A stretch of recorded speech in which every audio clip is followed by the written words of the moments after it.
সবার জন্য খাদ্য ও টিকা নিশ্চিত করুন। জাতিসংঘে বাংলায় ভাষণে প্রধানমন্ত্রী শেখ হাসিনা। রোহিঙ্গা সংকটের সমাধান মিয়ানমারের হাতেই। ইভ্যালি অরেঞ্জ সহ নানা প্রতিষ্ঠান থেকে টাকা উদ্ধারে মরিয়া গ্রাহকরা। আইনি সুরাহা দেখছেন না বিশেষজ্ঞরা। সরকারের সদিচ্ছায় গুরুত্ব। বিমানবন্দরে করোনা পরীক্ষা শুরু কাল, আজও 31 মৃত্যু। মাস্ক না পরার প্রবণতা উদ্বেগ বাড়াচ্ছে। নিউমোনিয়ার প্রকোপ, সতর্ক থাকার পরামর্শ। আগামী বছরের জুলাইয়ে দেশের প্রথম পাতাল রেলের কাজ শুরু। জরিপ ও নকশার কাজ সম্পন্ন। 2026 সালে চালুর প্রত্যাশা। হিন্দু আইন নিয়ে বিভেদ সৃষ্টি করছে মানুষের জন্য ফাউন্ডেশন, বলছেন হিন্দু নেতৃবৃন্দ। শাহিন আনাম ও মাহফুজ আনামকে বয়কটের ঘোষণা। আইনজীবী সেজে দিল্লির আদালতে ফিল্মি কায়দায় হামলা, ব্যাপক গোলাগুলি, গ্যাংস্টার সহ নিহত অন্তত 4। এবং টেস্টের তৃতীয় দিনে লিড বাংলাদেশের। বিসিবির মনোনয়নপত্র বিতরণ শুরু। অস্কার ব্রুজেনের সাথে নিজের ফুটবল দর্শনের মিল দেখছেন কাজী সালাউদ্দিন।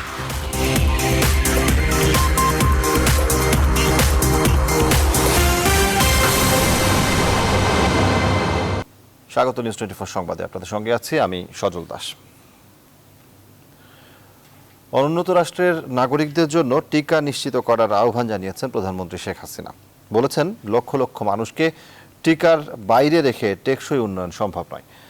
জাতিসংঘের সাধারণ পরিষদে দেয়া ভাষণে আন্তর্জাতিক সম্প্রদায়ের উদ্দেশ্যে তিনি বলেন, করোনার ক্ষতি কাটিয়ে উঠতে উন্নয়নশীল দেশগুলোর জন্য প্রণোদনা ভিত্তিক উত্তরণ কাঠামো প্রণয়ন জরুরি। আরও জানাচ্ছেন শাহ আলী জয়।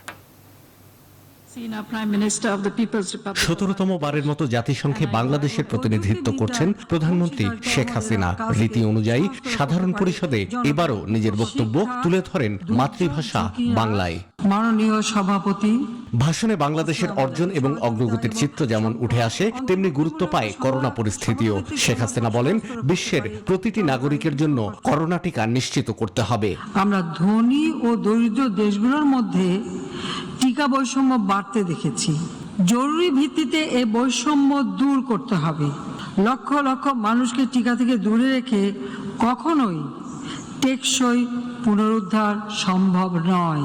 সবার জন্য ন্যায়সঙ্গত সাশ্রয়ী মূল্যে টিকার প্রাপ্যতা নিশ্চিত করতে হবে। প্রযুক্তি সহায়তা ও মেধাস্বত্বে ছাড় পেলে বাংলাদেশও ব্যাপক পরিমাণে টিকা তৈরি করতে সক্ষম। করোনার ক্ষতি পুষিয়ে নিতে উন্নয়নশীল দেশগুলোর জন্য বিশেষ প্রণোদনার কথাও বলেন প্রধানমন্ত্রী। সর্বোন্নত দেশের টেকসই উত্তরণ ত্বরান্বিত করার জন্য উন্নয়ন সহযোগীদের কাছ থেকে আমরা প্রণোদনা ভিত্তিক উত্তরণ কাঠামো প্রণয়নে আরও সহায়তা আশা করি। সংকটকালে প্রবাসী শ্রমিকদের কল্যাণ নিশ্চিত করতে উন্নত রাষ্ট্রগুলোর প্রতি আহ্বান জানান বাংলাদেশের প্রধানমন্ত্রী। এই সংকটকালে অভিবাসী গ্রহণকারী দেশগুলোকে অভিবাসীদের সঙ্গে ন্যায়সঙ্গত আচরণ করার এবং তাদের কর্মসংস্থান, স্বাস্থ্য এবং কল্যাণকে নিশ্চিত করার জন্য আমি আহ্বান জানাচ্ছি। রোহিঙ্গা সংকটের স্থায়ী সমাধানে বিশ্ব সম্প্রদায়কে উদ্যোগী হতে বলেন শেখ হাসিনা। রোহিঙ্গা সংকটের সৃষ্টি মিয়ানমারের, সমাধানও রয়েছে মিয়ানমারের হাতে। রাখাইন রাজ্যে তাদের মাতৃভূমি, সেখানে তারা নিরাপদ, টেকসই ও মর্যাদাপূর্ণ প্রত্যাবর্তনের মাধ্যমেই কেবল এই সংকটের স্থায়ী সমাধান হতে পারে। প্রধানমন্ত্রী বলেন, শান্তিপূর্ণ দক্ষিণ পূর্ব এশিয়ার স্বপ্ন দেখে বাংলাদেশ। এজন্য নিজ দেশে সন্ত্রাস আর জঙ্গিবাদের বিরুদ্ধে জিরো টলারেন্স নীতি নিয়েছে বাংলাদেশ। বিশ্ব শান্তি প্রতিষ্ঠায় পারমাণবিক এবং গণবিধ্বংসী অস্ত্র নির্মূলের উদ্যোগ নিতে আন্তর্জাতিক সম্প্রদায়ের প্রতি আহ্বান জানান প্রধানমন্ত্রী শেখ হাসিনা। যে আফগানিস্তানের বিনির্মাণ ও ভবিষ্যতের গতিপথ নির্ধারণ আফগানিস্তানের জনগণের উপরই নির্ভর করে। আফগানিস্তানের আর্থসামাজিক উন্নয়নের জন্য দেশটির জনগণ আন্তর্জাতিক সম্প্রদায়ের সাথে কাজ করে যেতে বাংলাদেশ সদা প্রস্তুত। শাহ আলী জয়, নিউজ 24, ঢাকা। এদিকে বাংলাদেশের অভাবনীয় সাফল্যের প্রশংসা করেছেন জাতিসংঘের মহাসচিব অ্যান্তোনিও গুতেরেস। নিউ ইয়র্কে এক সংবাদ সম্মেলনে এই কথা জানান পররাষ্ট্রমন্ত্রী এ কে আব্দুল মোমেন। বৃহস্পতিবার জাতিসংঘ মহাসচিবের সাথে বৈঠক করেন প্রধানমন্ত্রী শেখ হাসিনা। পররাষ্ট্রমন্ত্রী জানান, বাংলাদেশের বিভিন্ন দিক উন্নয়নের জন্য মানবিকতার জন্য প্রশংসা করেন গুতেরেস। জাতিসংঘের বহু অর্জনের পেছনে শেখ হাসিনার মাধ্যমে বাংলাদেশের নেতৃত্ব রয়েছে। জাতিসংঘের শান্তিরক্ষা মিশনে ভূমিকার ক্ষেত্রে শীর্ষে রয়েছে বাংলাদেশ। সেই সাথে বাংলাদেশে নেয়া ইউএনডিপির প্রত্যেকটা প্রকল্পই সম্পন্ন হয়েছে বলে উল্লেখ করেন পররাষ্ট্রমন্ত্রী।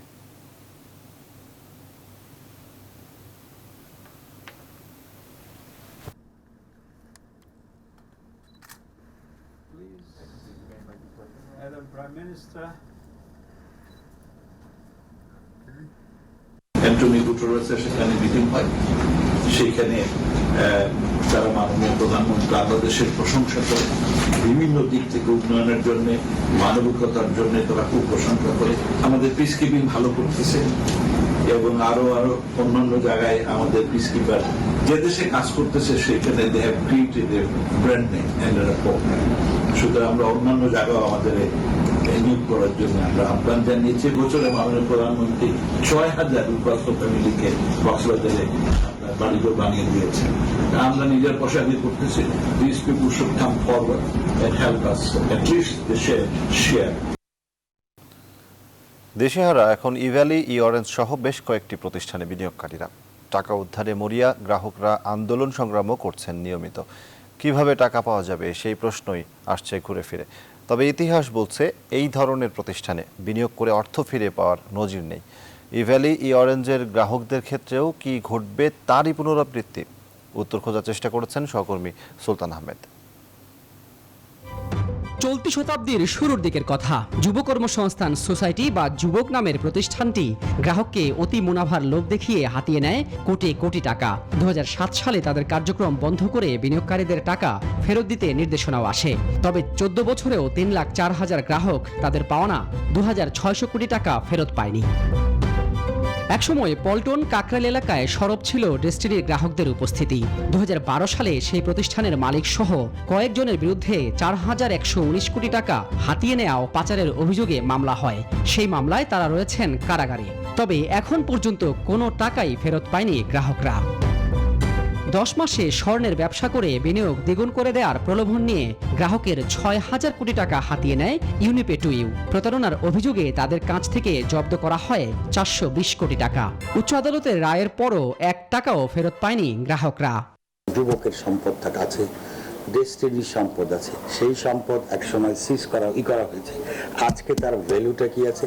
এক পাশে কত লায়াবিলিটি আছে জেনুইন, আর এক পাশে নতুন অবস্থাত অ্যাসেট ভ্যালুটা কি আছে। এই দুটো পাশাপাশি রেখে আমরা অ্যাড্রেস করার চেষ্টা করব যাদের এই সম্পদ আছে সেগুলো কিভাবে, যাদের সম্পদই নাই সেই টাকা কোথা থেকে আসবে। সেই রেশ ধরে প্রতারণার আধুনিকতম ভার্সন এই ইভ্যালি, ই-অরেঞ্জ। গ্রাহকরা অবশ্য টাকা ফেরত পেতে আন্দোলন সংগ্রাম অব্যাহত রেখেছেন। যদিও অ্যাটর্নি জেনারেল বলছেন, প্রচলিত আইনে গ্রাহকের অর্থ ফিরে পাওয়ার সম্ভাবনা খুবই কম। এখন যে প্রচলিত আইন আছে সেটা হচ্ছে যে দেওয়ানি বা ফৌজদারি মামলা করতে হবে। তারা প্রতারণার শিকার হয়েছেন, তারা ফৌজদারি মামলা করতে হবে তাদের বিরুদ্ধে, এবং একই সাথে তারা টাকা আদায়ের জন্য দেওয়ানি মামলা করতে হবে। তো সেই ক্ষেত্রে একটা সময় সাপেক্ষ হয় দেওয়ানি মামলার টাকা নেওয়াটা, কিন্তু যদি এখানে বিশেষ কোনো আইন করে দেওয়া হয় তাহলে হয়তো এটা সমস্যা হবে না। তবে সরকারের উচ্চ মহলের আন্তরিকতা থাকলে আংশিক হলেও গ্রাহকের বিনিয়োগ ফিরিয়ে দেওয়া সম্ভব বলেই মনে করেন বিশেষজ্ঞরা। সুলতান আহমেদ, নিউজ 24, ঢাকা। শনিবার থেকেই বিদেশগামী যাত্রীদের জন্য বিমানবন্দরে আরটিপিসিআর ল্যাবের কার্যক্রম শুরু হবে বলে জানিয়েছেন প্রবাসী কল্যাণমন্ত্রী ইমরান আহমদ। হযরত শাহজালাল আন্তর্জাতিক বিমানবন্দরে ল্যাব স্থাপনের কাজ পরিদর্শন শেষে একথা জানান তিনি। বিদেশগামী যাত্রীদের বিমানে ওঠার 6 ঘন্টা আগে পিসিআর টেস্ট বাধ্যতামূলক করে দুবাই, সংযুক্ত আরব আমিরাত সহ বেশ কয়েকটি দেশ। এই কার্যক্রম শুরু হলে এসব দেশে কাজ করতে যাওয়া প্রবাসীদের ভোগান্তির অবসান হবে বলে আশা প্রকাশ করেন মন্ত্রী। ল্যাব স্থাপনের দায়িত্ব পাওয়া প্রতিষ্ঠান করোনা পরীক্ষায় কোনো অনিয়ম করলে স্বাস্থ্য মন্ত্রণালয় ব্যবস্থা নেবে। বিদেশগামীদের প্রয়োজনীয়তা বিবেচনায় আরটিপিসিআর ল্যাবের সংখ্যা ভবিষ্যতে আরও বাড়ানো হবে।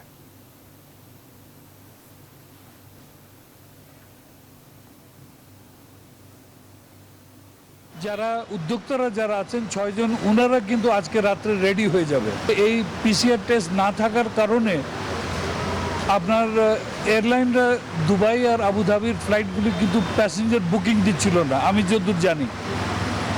এখন ওনারা আজকে রাত্রে যদি খবর পেয়ে যায় তাহলে ওনারা কাল থেকে হয়তো বুকিং দেবে। তো ওনারা যেভাবে বলবে ওইভাবে আমরা করব। অ্যান্ড আই থিঙ্ক সেই হিসাবেই আমাদের লক্ষ্যতে থাকা উচিত। লক্ষ্য মেন হলো যে আমার ওয়ার্কাররা যাক। এবারে করোনা আপডেট।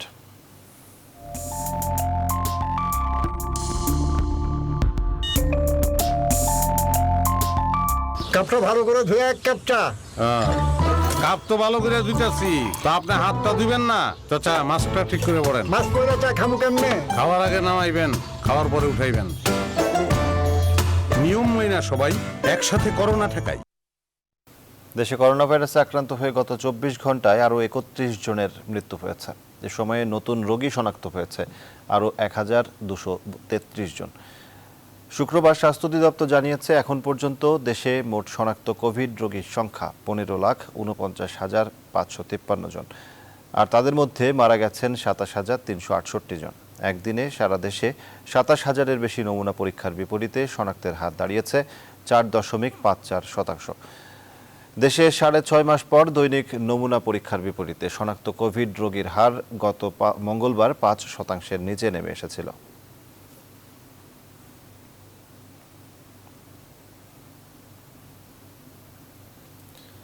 করোনায় সংক্রমণ ও মৃতের পরিসংখ্যান নিম্নগামী হওয়ায় স্বাস্থ্যবিধি নিয়ে উদাসীনতা বেড়েছে সাধারণ মানুষের মাঝে।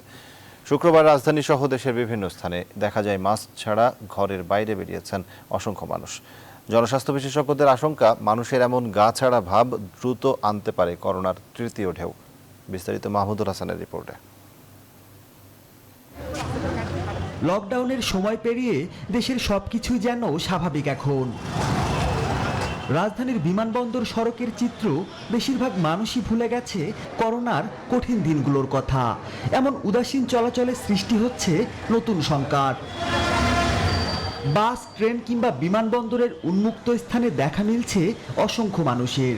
হাসপাতালে করোনায় মৃত্যুর মিছিল আর অসুস্থদের আকুতি দেখেছেন যারা, তাদের অনেকেরই চলাচলে এখন বেপরোয়া ভাব। ঢেকে আসছি তো অনেকক্ষণ, এই জন্য এখন একটু করছে, খুলে রাখছি। মাস্ক আছে আমার ব্যাগেই আছে। করোনার ভয়াবহতা কিছুটা কমায় ঢাকার বাইরেও ঢিলেঢালাভাবে চলছে সাধারণ মানুষ। রাস্তাঘাটে, বাজারে অসংখ্য মানুষ ঘুরছেন মুখে মাস্ক ছাড়াই। করোনা শনাক্তের হার এখন 5%-এর নিচে। সাধারণ মানুষ সচেতন না হলে আবারও আসতে পারে করোনার তৃতীয় ঢেউ, আশঙ্কা জনস্বাস্থ্য বিশেষজ্ঞদের। আমরা কিন্তু কলকারখানা, দোকানপাট বন্ধ রাখতে আর পারবো না, আমাদের সেই শক্তি নাই। তাহলে আমাদেরকে স্বাস্থ্যবিধিটা মানতে হবে খুব তীব্রভাবে। আমাদের মাস্ক পরতে হবে, আমাদের দূরত্ব বজায় রাখতে হবে। আর যখন আমরা বাইরে চলবো তখন একইভাবে মাস্ক পরে চলতে হবে সবার মধ্যে, যাতে করে আমার থেকে ভাইরাসটা আপনার ভেতরে না যায় অথবা আপনার থেকে আমার ভেতরে না আসে। অন্তত 80% মানুষের টিকার আওতায় না আসা পর্যন্ত বড় জনসমাগম এড়িয়ে চলার পরামর্শ বিশেষজ্ঞদের। বুস্টার ডোজ কিন্তু ইউরোপ, আমেরিকায় শুরু হয়ে গেছে। তার মানেটা কি? তার মানে হলো যে এই যে অ্যান্টিবডি প্রতিরোধ ক্ষমতাটা কিন্তু চিরস্থায়ী নয়, এটা নেমে যাচ্ছে আস্তে আস্তে। মাহমুদুল হাসান, নিউজ 24, ঢাকা। দেশে এবার বাড়ছে নিউমোনিয়ায় আক্রান্ত রোগীর সংখ্যা। রাজধানী সহ দেশের বিভিন্ন হাসপাতালে প্রতিদিনই শ্বাসকষ্ট, জ্বর, সর্দির মতো উপসর্গ নিয়ে ভর্তি হচ্ছে অসংখ্য রোগী। চিকিৎসকরা বলছেন, দিনে প্রচণ্ড গরম আর রাতে ঠান্ডা অনুভূত হয় অনেক শিশু আক্রান্ত হচ্ছে নিউমোনিয়ায়। আবার খোদ রাজধানীতে মিলছে নিউমোনিয়া আক্রান্ত ডেঙ্গু রোগীও। আরফিন শাকিল জানাচ্ছেন বিস্তারিত।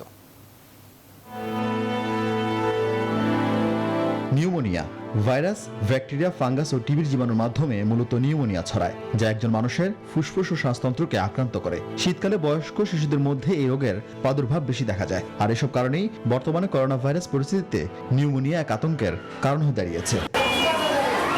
দেশের শীতপ্রবণ এলাকা হিসেবে পরিচিত ঠাকুরগাঁয়ে এরই মধ্যে বাড়তে শুরু করেছে শিশু রোগীর সংখ্যা। জেলার আধুনিক সদর হাসপাতালে শিশু ওয়ার্ডে শয্যা সংকট তৈরি হয়েছে। জ্বর, সর্দি, শ্বাসকষ্ট, কাশি নিয়ে অনেক অভিভাবক শিশুদের নিয়ে হাসপাতালে ভিড় করেন। বাচ্চাটাকে দেখাইতে আনছি, সর্দি, কাশ, জ্বর, উনি ভর্তি করতে বলছে, ভর্তির ভিতরে কোনো জায়গা নাই। গাজীপুরের কামরুন্নাহার উর্মি 6 মাস বয়সী মেয়ে জান্নাতুল মাওয়াকে নিয়ে রাজধানীর হলি ফ্যামিলি হাসপাতালে ভর্তি গেল 6 দিন ধরে। শুরুতে জান্নাতের শরীরে ডেঙ্গুর ভাইরাস ধরা পড়লেও সেই রোগ না সারতেই এখন নিউমোনিয়া আক্রান্ত। শ্বাস নিতে পারতেছিল না, তারপরে জ্বর ছিল অনেক। রাজধানীর বিভিন্ন হাসপাতালে নিউমোনিয়া আক্রান্ত এমন শিশু রোগীর সংখ্যা প্রতিদিনই বাড়ছে। নিউমোনিয়াতে শ্বাসকষ্টটা বেশি হয়, অক্সিজেন দেওয়া লাগছে আর কি। চিকিৎসকরা বলছেন আবহাওয়া পরিবর্তনের কারণে নিউমোনিয়া রোগী বাড়তে শুরু করেছে। বাচ্চাদের ঠান্ডা কাশি এই সিজনে একটু বেশি হয়, তো এই জন্য নিউমোনিয়ার প্রকোপটা আমরা একটু বলছি যে আস্তে আস্তে একটু বাড়তেছে, এবং একই রোগীর ভিতরে নিউমোনিয়া এবং ডেঙ্গু দুটারই প্রকোপ পাওয়া যাচ্ছে, এবং সেই ক্ষেত্রে একটু ট্রিটমেন্টটা একটু ডিফারেন্ট হচ্ছে, যে ওটার সাথে ঠান্ডা কাশির চিকিৎসাটা দিতে হচ্ছে এক্সট্রা। চিকিৎসকরা জানান সাধারণত নিউমোনিয়ার চিকিৎসা বাড়িতেই সম্ভব, এজন্য ওষুধের পাশাপাশি প্রচুর তরল খাবার খেতে হবে, নিতে হবে বিশ্রাম। নিউমোনিয়া সারতে সময় লাগে 2 থেকে 3 সপ্তাহ, তবে এ নিয়ে অবহেলা করলে প্রাণহানিও ঘটতে পারে। আরেফিন শাকিল, নিউজ 24, ঢাকা। আগামী বছরের জুলাই মাসে দেশের প্রথম পাতাল রেলের কাজ শুরু হবে। সেই লক্ষ্যে রাজধানীর বিমানবন্দর থেকে কমলাপুর পর্যন্ত মাটির নিচের এই মেট্রো প্রকল্পের সব রকম জরিপ শেষ হয়েছে বলে জানিয়েছেন মেট্রো রেলের ব্যবস্থাপনা পরিচালক। রূপগঞ্জের পিতলগঞ্জে 92 একর জমির ওপর হবে পাতাল রেলের ডিপো। 2026 সালে ঢাকায় প্রথম মাটির নিচ দিয়ে মেট্রো রেল চলবে বলে আশা করছে কর্তৃপক্ষ। প্লাবন রহমানের রিপোর্ট। পৃথিবীর বিভিন্ন দেশে এরই মধ্যে মাটির নিচের রেল বেশ জনপ্রিয়। দেশে দেশে জনবহুল নগর জীবনে স্বস্তি এনে দিয়েছে পাতাল রেল। বাংলাদেশও হাঁটছে সে পথেই। ঢাকার গণপরিবহনের স্বস্তি আনতে উত্তরা থেকে মতিঝিল হয়ে কমলাপুর রুটের পাশাপাশি আরও 5টি মেট্রো রেল নির্মাণের উদ্যোগ নিয়েছে সরকার। তারই অংশ হিসেবে মেট্রো রেল 1 নামে প্রথম পাতাল রেল চলবে রাজধানীর বিমানবন্দর থেকে কমলাপুর পর্যন্ত। এরই মধ্যে শেষ হয়েছে সব রকম স্টাডি সার্ভে, সম্পন্ন হয়েছে বেসিক ডিজাইন, ডিটেইল ডিজাইনের কাজও শেষ হয়েছে 77 ভাগ। যে সবগুলো স্টাডি, সবগুলো সার্ভে এবং বেসিক ডিজাইন আমাদের সম্পন্ন হয়েছে। আমরা আশা করছি আগামী জুলাই 2022 মাসে এমআরটি লাইন 1 এর যে নির্মাণ কাজ, সেই নির্মাণ কাজ আমরা শুরু করব। কর্তৃপক্ষ জানিয়েছে এই মেট্রো রেলের লাইনটির 2টি অংশ থাকবে। প্রথম অংশটি মাটির নিচ দিয়ে ঢাকার বিমানবন্দর থেকে কমলাপুর পর্যন্ত 19.87 কিলোমিটার। পাতাল পথে স্টেশন থাকবে 12টি।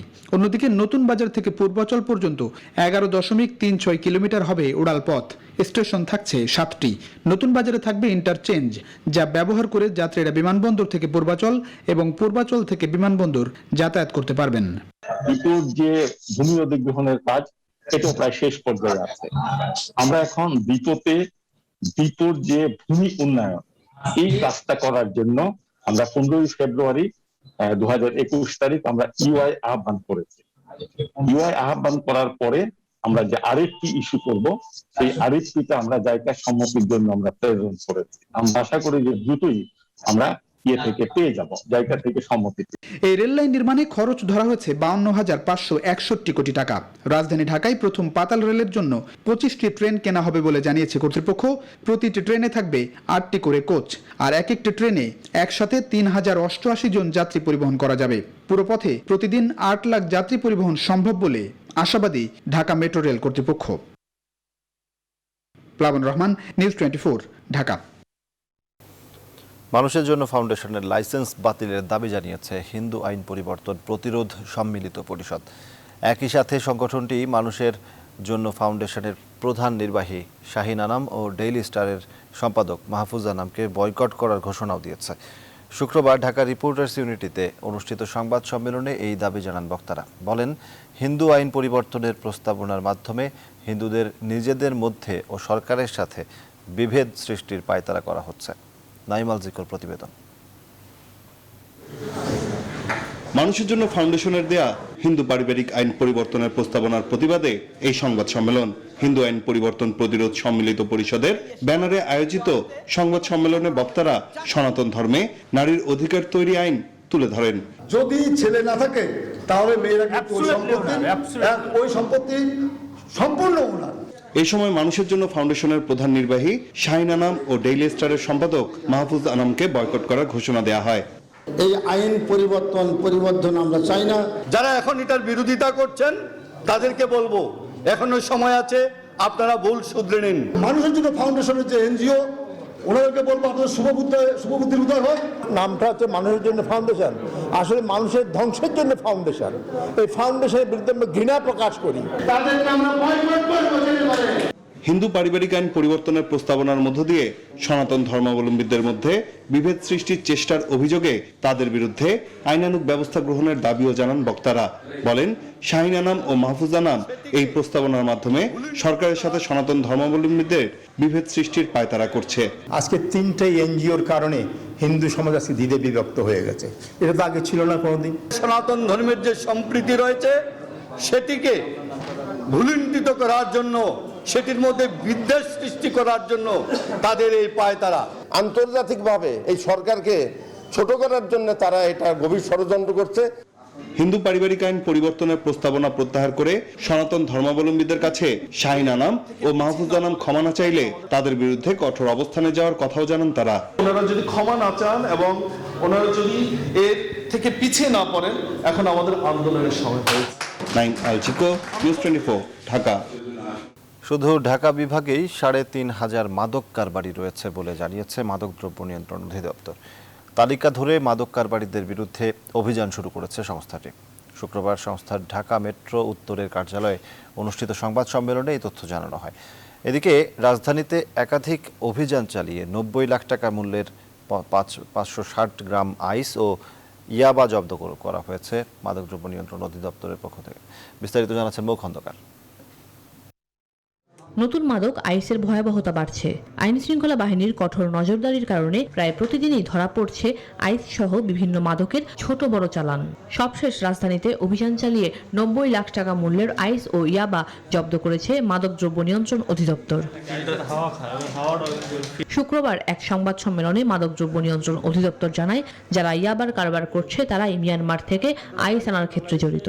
আমরাও স্পেশালি নজরদারি করছি, নজর দিয়েছি, অন্যান্য সংস্থা নজর দিয়েছে, এবং যার কারণে কিন্তু গ্রুপ আমরা ধরতে পারছি।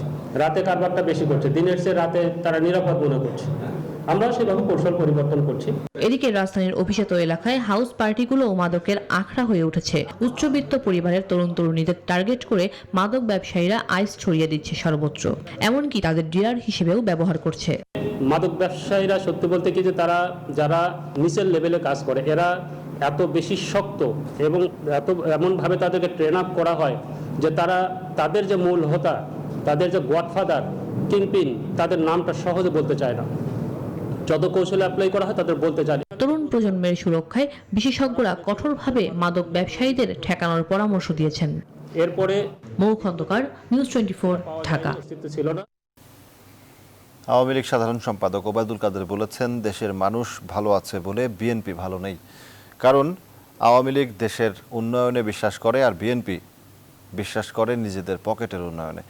চাঁপাইনবাবগঞ্জ জেলা আওয়ামী লীগের ত্রিবার্ষিক সম্মেলনে ভার্চুয়াল প্ল্যাটফর্মে যুক্ত হয়ে শুক্রবার এসব কথা বলেন তিনি। দেশের জন্য সুনাম কুড়িয়ে আনি আর বিএনপি দেশের দুর্নাম করে। আজকে বিদেশিদের কাছে দেশকে তারা ছোট করে, বিদেশিদের কাছে কথায় কথায় নালিশ করে আজকে দেশের বিরুদ্ধে। আজকে এই দলটির নেতৃত্বহীন নেতা থাকে লন্ডনে টেমস নদীর ওপারে, ওখান থেকে ডাক দেয় আর এখানে আন্দোলনের হাঁক ডাক করে, অথচ বাস্তবে তাদের এই ডাক অন্তঃসার শূন্য। জিয়াউর রহমান জাতির পিতার খুনি, এই কথা প্রমাণের জন্য এখন তথ্য প্রমাণের অভাব নেই বলে জানিয়েছেন স্থানীয় সরকার মন্ত্রী তাজুল ইসলাম। শুক্রবার দুপুরে রাজধানীর ইঞ্জিনিয়ার্স ইনস্টিটিউশনে ঢাকা শহরে জলাবদ্ধতা, সমস্যা ও প্রতিকার শীর্ষক সেমিনারে তিনি কথা বলেন। জাতীয় সংসদ ভবন এলাকায় জিয়াউর রহমানের কবর প্রসঙ্গে মন্ত্রী বলেন, লুই আইকানের নকশা অনুযায়ী সেখানে কোনো কবর থাকার কথা নয়। এ সময় তিনি আরও বলেন, অবৈধ দখলদারদের উচ্ছেদে গণপূর্ত মন্ত্রণালয়ের খালগুলো শিগগিরই সিটি কর্পোরেশনের কাছে হস্তান্তর করা হবে। অনুষ্ঠানে আরও উপস্থিত ছিলেন ঢাকা উত্তর সিটির মেয়র আতিকুল ইসলাম, আওয়ামী লীগের বিজ্ঞান ও প্রযুক্তি বিষয়ক উপকমিটির উপদেষ্টা মণ্ডলীর সদস্য প্রফেসর ডক্টর মোহাম্মদ হোসেন মনসুর সহ আরও অনেকে। কল্যাণপুর খালে মাননীয় মন্ত্রী আমার সাথে গিয়েছিলেন, ওনার সামনে আমি আমাদের যে ডেজার্টগুলো আছে আমি ডেজার্ট সরাব এখান থেকে। কত বড় মাস্তান হতে পারে আমি দেখতে চাই। এত বড় মাস্তান ঢাকা শহরে জন্ম নেবে, এই খাল দখল করবে, একই দিন শেষ শেষ শেষ একই দিন। ওয়াটার বোর্ড এবং পূর্ত মন্ত্রণালয়ের কাছে যে খালগুলো আছে সেগুলোর জন্য আমি আমার সচিব হেলাল সাহেবকে দিয়ে একটা কমিটি করে দিয়েছি ফাইনালি তার just work out how could we can hand over immediately take over and hand over. Shahin Anam, Mahfuz Anam ও অ্যাঞ্জেলা গোমেজ একটি জাতিকে ধ্বংস করার ষড়যন্ত্র করছে, তা কোনোভাবেই হতে দেয়া হবে না। এজন্য সবাইকে সর্বদা সচেষ্ট থাকতে হবে। এসব কথা বলেছেন বাংলাদেশ জাতীয় হিন্দু মহাজোট কেন্দ্রীয় কমিটির মহাসচিব অ্যাডভোকেট গোবিন্দচন্দ্র প্রামাণিক। শুক্রবার কিশোরগঞ্জ শহরের ৩২ এলাকার শ্রী শ্রী লোকনাথ ব্রহ্মচারী আশ্রমে দিনব্যাপী বাংলাদেশ জাতীয় হিন্দু যুব মহাজোট কিশোরগঞ্জ জেলা শাখার প্রথম বর্ষপূর্তি ও আলোচনা সভায় প্রধান অতিথির বক্তব্যে তিনি এসব কথা বলেন। গোবিন্দচন্দ্র প্রামাণিক আরও বলেন, শাহিন আনাম হিন্দু সমাজকে মাইনাস করার চেষ্টা করছে। প্রধানমন্ত্রী শেখ হাসিনার কাছে মাহফুজ আনাম, শাহিন আনাম ও অ্যাঞ্জেলা গোমেজকে গ্রেপ্তার করে আইনের আওতায় আনারও আহ্বান জানান তিনি।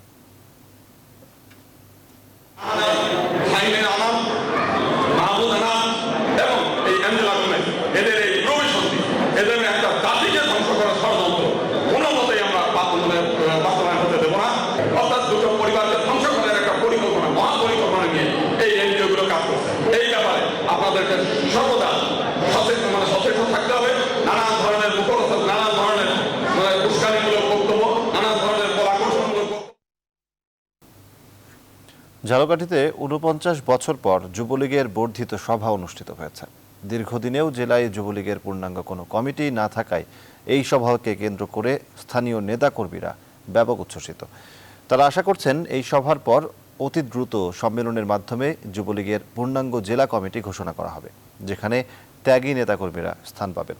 শুক্রবার সকালে শহরের টি&টি সড়কের একটি কমিউনিটি সেন্টারে আয়োজিত এই সভায় প্রধান অতিথি ছিলেন যুবলীগ কেন্দ্রীয় কমিটির যুগ্ম সাধারণ সম্পাদক মোহাম্মদ বদিউল আলম এবং প্রধান বক্তা ছিলেন সাংগঠনিক সম্পাদক কাজী মোহাম্মদ মাঝারুল ইসলাম। ঝালকাঠি জেলা যুবলীগের আহ্বায়ক রেজাউল করিম জাকির অনুষ্ঠানে সভাপতিত্ব করেন। এতে জেলা, উপজেলা ও পৌর যুবলীগ সহ বিভিন্ন ইউনিটের নেতাকর্মীরা উপস্থিত ছিলেন।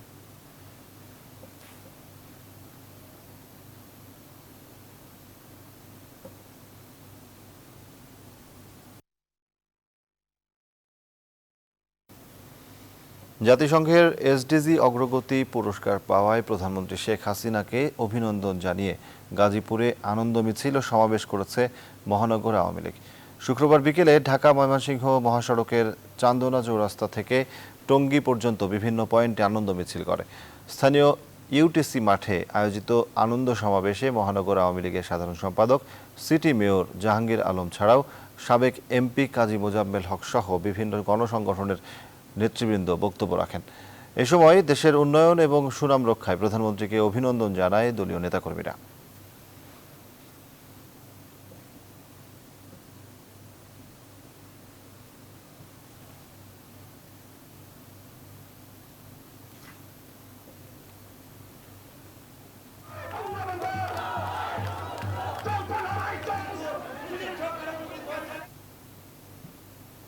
এবারে ফার্স্ট সিকিউরিটি ইসলামী ব্যাংক অর্থ বাণিজ্যের সংবাদ।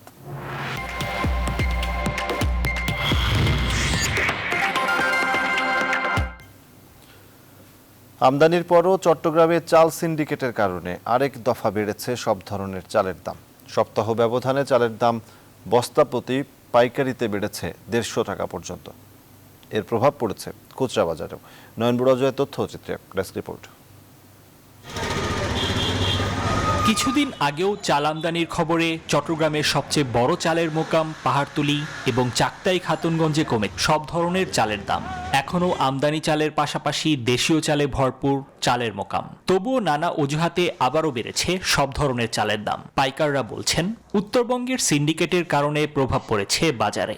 মার্কেটে কোনো খাদ্যের চাউলের অভাব নাই, প্রতিটা দোকানে হাজার হাজার লক্ষ লক্ষ টন চাউল আছে। তাহলে এখানে নিশ্চয়ই এখানে একটা বিশাল সিন্ডিকেটে কাজ করে। খুচরা বাজারে কিছু প্রভাব পড়তে পারে। খুচরা বাজারে ওরা কেজিতে 2 টাকা 3 টাকা মুনাফা লাভ করে। পাইকারি বাজারের চেয়ে খুচরা বাজারে বিশাল ফারাক থাকায় মহাবিপাকে ক্রেতারা। আর খুচরা ব্যবসায়ীরা বলছেন পাইকারি বাজারের চালের দাম বেশি হওয়ায় বাড়তি দামে বিক্রি করছে তারা। আপনাদের মোটা চালগুলো খাবো, সাধারণ মানুষ এগুলো 50-এর উপরে। আমাদের জন্য খুব কষ্ট হয়ে যায় এখন, এত দাম বেশি, অতিরিক্ত বাড়তি। 28 কেজি 2410 টাকা, 2500 টাকা বেচতে হচ্ছে, 35 টাকা খরচ হচ্ছে। তবে জেলা প্রশাসনের তদারকিতেও উঠে এসেছে চট্টগ্রামের চাল ব্যবসায়ীদের সিন্ডিকেটের নাম। বাজারটাকে ঊর্ধ্বমুখী করার জন্য পায়তারা করছে বা তারা মূল্য বৃদ্ধি করছে, তথাপি কিন্তু আমরা তাদেরকে অর্থদণ্ড করেছি। পাশাপাশি আমরা তাদেরকে বলে এসেছি ভবিষ্যতে যদি দেখা যায় যে আপনার এই ধরনের ভায়োলেশন হয়, তাহলে আমরা তাদের বিরুদ্ধে শুধু আপনার অর্থদণ্ড নয়, পাশাপাশি আমরা জেল জরিমানাও করব। আমদানি করা পাইজাম চালের বস্তা বিক্রি হচ্ছে পাইকারিতে 2250 থেকে 2300 পর্যন্ত, আর দেশীয় পাইজাম বিক্রি হচ্ছে 2400 থেকে 2500 পর্যন্ত, যা এক সপ্তাহ আগে বস্তা প্রতি 100 থেকে 150 টাকা পর্যন্ত কম ছিল। একইভাবে বেড়েছে নাজিরশাইল, সেদ্ধ এবং আতপ চাল সহ সব ধরনের চালের দাম। Desk report, news 24। এবার আন্তর্জাতিক। দিল্লির আদালত কক্ষের মধ্যেই ফিল্মি কায়দায় গোলাগুলির ঘটনা ঘটেছে। শুক্রবার দুপুরে এই লড়াইয়ে অন্তত 4 জনের মৃত্যু হয়েছে, আহত হয়েছেন বেশ কয়েকজন।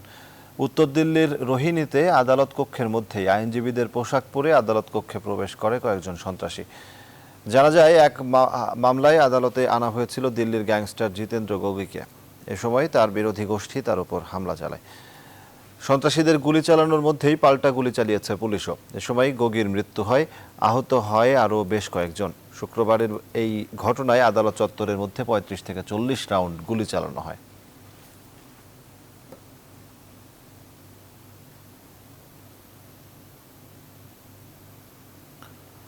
মার্কিন প্রেসিডেন্ট জো বাইডেনের সঙ্গে আনুষ্ঠানিকভাবে প্রথমবারের মতো দ্বিপাক্ষিক বৈঠক করলেন ভারতের প্রধানমন্ত্রী নরেন্দ্র মোদী। শুক্রবার এই বৈঠকে দুদেশের বেশ কিছু অভ্যন্তরীণ বিষয় নিয়ে আলোচনা হয়, যেখানে ভারতের প্রধানমন্ত্রী নরেন্দ্র মোদী মার্কিন যুক্তরাষ্ট্রের সাথে সম্পর্ক আরও সুদৃঢ় করার আহ্বান জানান। বৈঠকে 4 মিলিয়ন ইন্দো আমেরিকান বাসিন্দারা কিভাবে মার্কিন যুক্তরাষ্ট্রের অর্থনীতিতে গুরুত্বপূর্ণ ভূমিকা রাখতে পারে তা নিয়েও কথা বলেন বাইডেন। এছাড়াও আলোচনায় উঠে আসে করোনা মহামারী, বাণিজ্য, জলবায়ু পরিবর্তন সহ মহাত্মা গান্ধীর রাজনৈতিক আন্দোলন ও নীতি আদর্শের প্রসঙ্গও। প্রায় 1 ঘন্টার বৈঠক করেন দুই দেশের রাষ্ট্রপ্রধান। এই বৈঠক থেকে মার্কিন যুক্তরাষ্ট্র এবং ভারতের মধ্যে একটি নতুন সম্পর্ক স্থাপন তৈরি হলো বলে মনে করছে রাজনৈতিক মহল।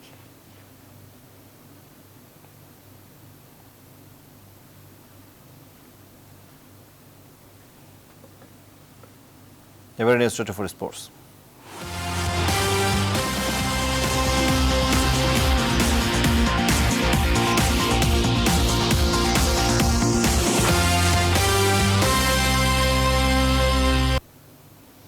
সিলেটে একমাত্র 4 দিনের টেস্টে আফগানিস্তান অনূর্ধ্ব 19 দলের বিপক্ষে 51 রানের লিড নিয়ে তৃতীয় দিন শেষ করেছে বাংলাদেশ।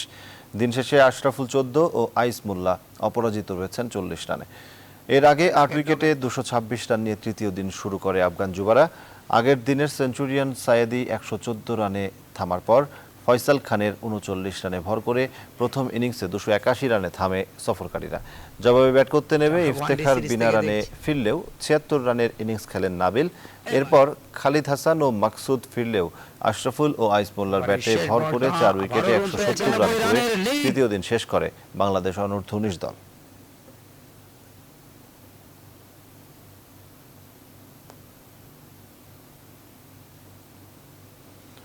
শুরু হলো বাংলাদেশ ক্রিকেট বোর্ড বিসিবির পরিচালক পদে নির্বাচনের মনোনয়নপত্র বিতরণ কার্যক্রম। শুক্রবার সকাল 10টা থেকে শুরু হয় মনোনয়নপত্র বিতরণ। প্রথম দিন বিভাগ ও ক্লাব থেকে প্রার্থীরা সংগ্রহ করেন তাদের মনোনয়নপত্র। এবারই প্রথম বোর্ড নির্বাচন করতে মনোনয়নপত্র সংগ্রহ করেছেন সাবেক ক্রিকেটার খালেদ মাসুদ পাইলট। নির্বাচন মানেই থাকে বাড়তি উত্তেজনা, তবে সে পরিবেশের ছিটে ফোটাও দেখা গেল না দেশের ক্রিকেটের নিয়ন্ত্রক সংস্থা বাংলাদেশ ক্রিকেট বোর্ড বিসিবির বোর্ড নির্বাচনের শুরুর আনুষ্ঠানিকতায়। শুক্রবার মনোনয়নপত্র বিতরণ শুরু হলেও সাদামাটা পরিবেশ মিরপুর পাড়ায়। প্রথম দিন আগামী 4 বছর দেশের ক্রিকেট থাকবে যাদের নিয়ন্ত্রণে, সেই পরিচালক পদে মনোনয়নপত্র সংগ্রহ করেছেন মাত্র 8 জন। চট্টগ্রাম বিভাগ থেকে আজমর নাসির ও আকরাম খান মনোনয়নপত্র সংগ্রহ করেছেন। রাজশাহী থেকে এবারই প্রথম বোর্ড নির্বাচনে আসছেন সাবেক অধিনায়ক খালেদ মাসুদ পাইলট। এছাড়াও ক্লাব ক্যাটাগরি থেকে সংগ্রহ করেন 2 জন প্রার্থী। তো প্রথম দিনে ক্যাটাগরি 1 সেটাতে আপনার 6টি মনোনয়নপত্র আমরা বিতরণ করেছি এবং ক্যাটাগরি 2 সেটাতে আমরা 2টি মনোনয়নপত্র বিতরণ করেছি। ক্যাটাগরি 3 কোনো মনোনয়নপত্র এখন কেউ নেননি। একসময় দেশের ক্রিকেটে প্রথম সারিতে থাকতো রাজশাহীর ক্রিকেট, তবে দিন যত গেছে রাজশাহীর ক্রিকেটও দেখেছে মুদ্রার উল্টো পিঠ। এবার নিজের অঞ্চলের ক্রিকেটের হারিয়ে যাওয়া জৌলুস ফিরিয়ে আনতে বিসিবিতে ঢুকতে চান সাবেক অধিনায়ক খালেদ মাসুদ পাইলট। প্রথমবারের মতো পরিচালক পদে মনোনয়নপত্র সংগ্রহ করলেন তৃণমূল ক্রিকেট নিয়ে কাজ করতে থাকা এই সাবেক ক্রিকেটার। খুব ইচ্ছা ছিল যে ক্রিকেটের সাথে কাজ করার জন্য, সবসময় তো কাজ করে আসছি। রিটায়ারমেন্টের পর থেকে আমার মনে হয় যে মাঠে কিন্তু আমি রুট লেভেলে কাজ করে আসি। রাজশাহী বিভাগ থেকে যেহেতু আমি নমিনেশন ফর্ম তুললাম, আমার ওই এলাকার আমার কাছে মনে হয় যে খুবই বঞ্চিত। আমি আশা করি যে আমার এক্সপিরিয়েন্সটা আমি চাই যে শেয়ার করতে ক্রিকেট বোর্ডের সাথে। শনিবার সকাল 10টা থেকে শুরু করে বিকালে 4টা পর্যন্ত চলবে শেষ দিনের মনোনয়নপত্র বিতরণ। গালিব ইবনে রিয়াজ, নিউজ 24। জমকালো আয়োজনের মধ্য দিয়ে উদ্বোধন করা হলো শেখ জামাল ধানমন্ডি ক্লাবের আয়োজনে academic cup T20 tournament 2021 season 2 আসরের। সন্ধ্যায় রাজধানীর ধানমন্ডির একটি রেস্টুরেন্টে এই উদ্বোধনী অনুষ্ঠানের আয়োজন করা হয়। Academic cup T20 cricket tournament 2021 season 2 এর চেয়ারম্যান জনাব প্রণব সরকারের সভাপতিত্বে অনুষ্ঠানে বাংলাদেশ জাতীয় ক্রিকেট দলের সাবেক ও বর্তমান খেলোয়াড় সহ আরও বিশিষ্ট ক্রীড়া ব্যক্তিত্ব উপস্থিত ছিলেন। এই অনুষ্ঠানে চ্যাম্পিয়ন ট্রফির মোড়ক উন্মোচন এবং 16 টিমের ক্যাপ্টেনদের হাতে টুর্নামেন্টের জার্সি তুলে দেওয়া হয়। আগামী 26 সেপ্টেম্বর থেকে শুরু হতে যাওয়া এই academic cup Bashundhara sports complex cricket মাঠ সহ মোট 3টি ভেন্যুতে অনুষ্ঠিত হবে।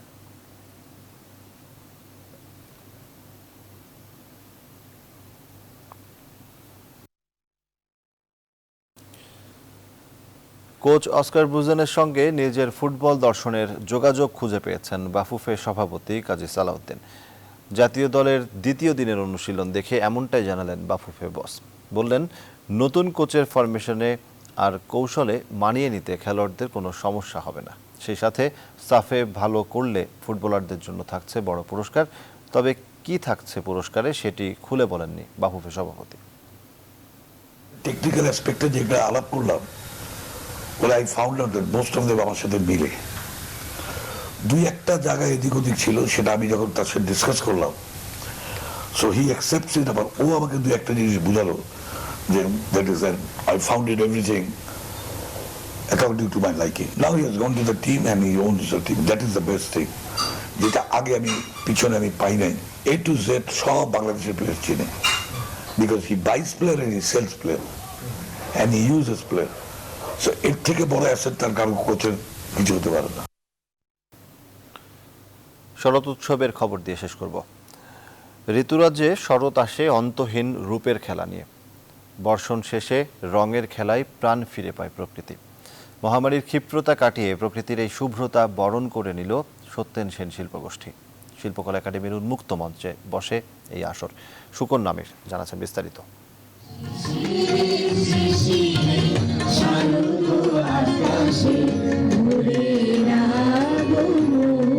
এ যেন শহুরে জীবনে এক টুকরো শরৎ উদযাপন। শারদের সুর না বাজলেও শরৎ আবাহনে কমতি ছিল না তাল লয় সুরে। মহামারী কোভিডের ক্ষিপ্রতা কাটিয়ে দীর্ঘদিন পর এভাবেই শরৎ বন্দনায় মেতে ওঠেন সাংস্কৃতিক শিল্পীরা। ধর্ম বর্ণভেদে সবাই আমরা একত্রিত হয়ে এই শহরটাকে উদযাপন করি। আমাদের চোখকে সাদার কত গুরুত্ব, নীলের কত গুরুত্ব, কোমলতা, নীরবতার কত গুরুত্ব শরৎ আবার বুঝিয়ে দেয়। আয়োজিত শরৎ কথনে অংশ নেন সংস্কৃতি প্রতিমন্ত্রী ও সম্মিলিত সাংস্কৃতিক জোটের সভাপতিও। বাঙালির যে নিজস্বতা, সেগুলোর অনেক উপাদান আছে। তার মধ্যে নিশ্চয়ই আমাদের এই 6টি ঋতু, 12টি মাস এবং ঋতুর পরিবর্তন, এগুলো খুবই গুরুত্বপূর্ণ। শিউলি ফুল এবং কাশফুল দেখলেই আর আকাশে পেজ নীল মেঘ দেখলেই বুঝলে শরৎকাল আমাদের এসে গেছে। সেই শরতের উৎসব আপনারা যারা এসেছেন, আপনাদের অভিনন্দন। শারদীয় উৎসবের ঢাকের উৎসবে শব্দ বাজে কানে। শিল্পকলা একাডেমির উন্মুক্ত প্রাঙ্গণে বসেছিল শরৎ অনুষ্ঠানের সকালের আসর। নাগরিক জীবনে আমাদের আয়োজনের মূল উদ্দেশ্য হচ্ছে এটাই, এই দোলাটা যাতে ছড়িয়ে পড়ে কাশফুলের শুভ্রতা আর শিউলি ফুলের নম্রতায় যেন বাঙালির প্রতিটি আঙিনা ভরে থাকে। যান্ত্রিক জীবনে ঋতু বৈচিত্র্যের মোহনীয় রূপকে নাচে গানে বরণ করতে সত্যেন সেন শিল্পী গোষ্ঠীর এই আয়োজন। সুকন্যা আমির, নিউজ 24, ঢাকা। সংবাদ শেষ করব, তার আগে শিরোনামগুলো জানাবো আরেকবার।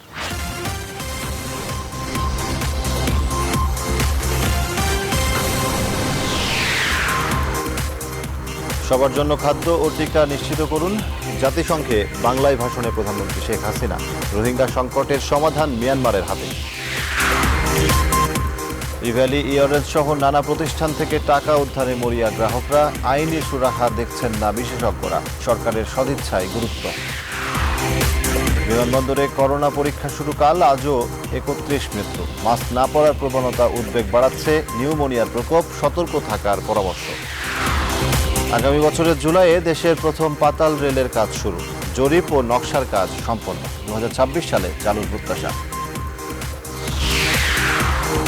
হিন্দু আইন নিয়ে বিভেদ সৃষ্টি করছে মানুষের জন্য ফাউন্ডেশন, বলছেন হিন্দু নেতৃবৃন্দ। শাহিন আনাম ও মাহফুজ আনামকে বয়কটের ঘোষণা।